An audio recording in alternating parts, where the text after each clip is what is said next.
त्यांनी मनोज जरांगे पाटील यांनी आपलं उपोषण स्थगित केलं आहे. त्यांनी देवेंद्र फडणवीसांवरती टीका केली आहे. अटक वॉरंटचा डाव हा फडणवीस यांनी रचलेला आहे. न्याय गृह विभाग फडणवीस यांच्याकडे आहे. न्यायाधीश पण हे फडणवीसांचे नातेवाईक आहेत. राज्यामध्ये कोणी तो फसवणुकीचा गुन्हा आहे. माझ्या माहितीप्रमाणे फसवणूक कोणाची तरी कुठेतरी झालेली आहे.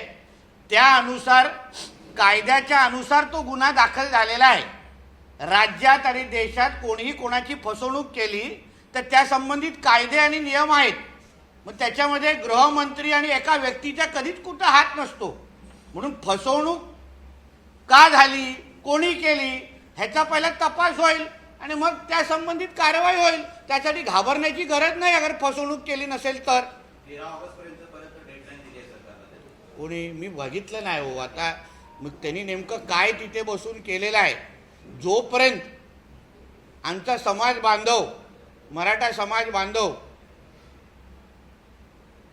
महाविकास आघाडीच्या नेत्यांना म्हणजे उद्धव ठाकरे, शरद पवार आणि नाना पटोलेंना एक प्रश्न विचारत नाही, त्याचं उत्तर घेत नाही की मराठा आरक्षण हे ओबीसीतून पाहिजे की स्वतंत्र पाहिजे, ते जोपर्यंत तो विचारण्याचा धाडस पवार साहेबांना आणि उद्धव ठाकरेंना आणि नाना पटोलेंना करत नाही तोपर्यंत त्यांच्याबद्दल बोलण्याचा काही उपयोग नाही. सर, संजय राऊत असं म्हणतात जे घोटाळे चालू होते त्यांच्यासोबत हे सरकार चालवत आहे, कारण आता राष्ट्र क्रमांक बदलवत हो. आणि ते जे काय अवतीभोवती ज्याच्यावर बसलेले आहेत ते काय रोज सत्यनारायणची पूजा घालायची काय?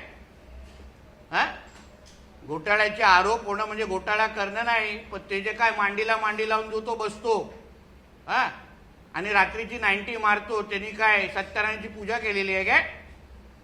त्याचंही उत्तर जरा त्यांनी द्यावं. एक अनिल देशमुखांनी पण एक आरोप केलेला आहे देवेंद्र फडणवीस साहेबांवर, परंतु आरोप नाही. अनिल देशमुखांना सांगेन, जो पण अधिकारी तुमच्या समोर आला असेल त्यांनी तुम्हाला खरं बोलण्यासाठी सांगितलंय. दिशा साल्यांबरोबर जे खरं झालं की खऱ्या अर्थाने तिचा सामूहिक बलात्कार झाला, खऱ्या अर्थाने तिला बाल्कनीतून फेकलं गेलं, ते सत्य तुम्ही सांगावं.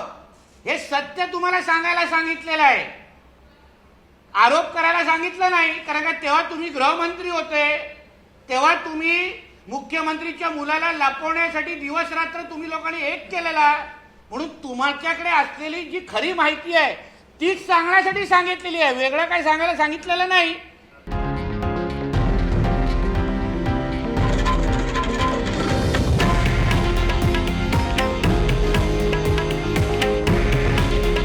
हे आहे देशातील नंबर 1 न्यूज नेटवर्क आणि आपण पाहत आहात TV9 मराठी.